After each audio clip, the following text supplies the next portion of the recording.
Let's just talk a little bit about eclipses. So, as you may or may not know, that eclipses are, or the solar eclipse is when the moon aligns with the sun and the earth and blocks out the light of the sun reaching the earth. So, astrologically speaking, if the sun is your consciousness and purpose and soul's direction and who you are on a personal level, and the moon is your instincts and your natural emotions, well, what's happening is the energies from conscious thinking and reality is dimmed for a while. So that brings more to the forefront your emotional instincts, your habits, what it is you do to get where you're going. So that's kind of what happens with eclipses.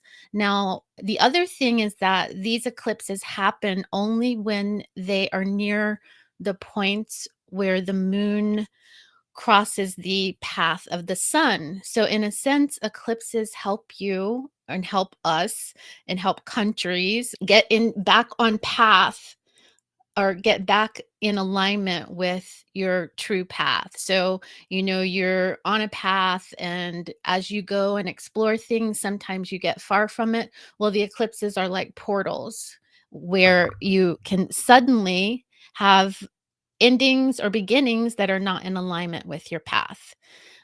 Now, I have a few notes here talking about the North Node.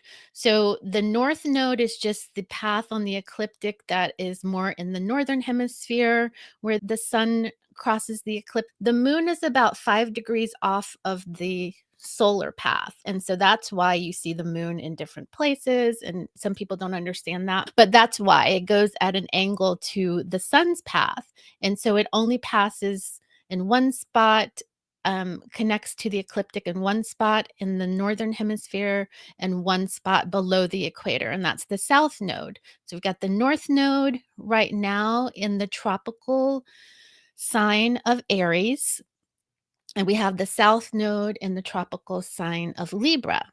The north node is kind of this craving, this place of craving and activation. It's the place that's leading you forward along the path. And the south node is more like the past, the things that we're comfortable with. It's the place of dispersal and spiritualization. So in this case, with the north node in Aries, Aries is about passion and leadership and individuality and standing out alone. It's also sort of a place of entrepreneurial effect. And the Libra is about relationships and diplomacy and peacemaking. And sometimes in the negative, Libra can be about people pleasing too much and that kind of thing. So when you have the north node in Aries, you're looking at going towards more independence and leaving behind that people pleasing and toxic kind of relationship behavior. And there's kind of more of a sense of what you want to do and strike out on your own. So that's kind of like the general overview of the north node in Aries and the south node in Libra.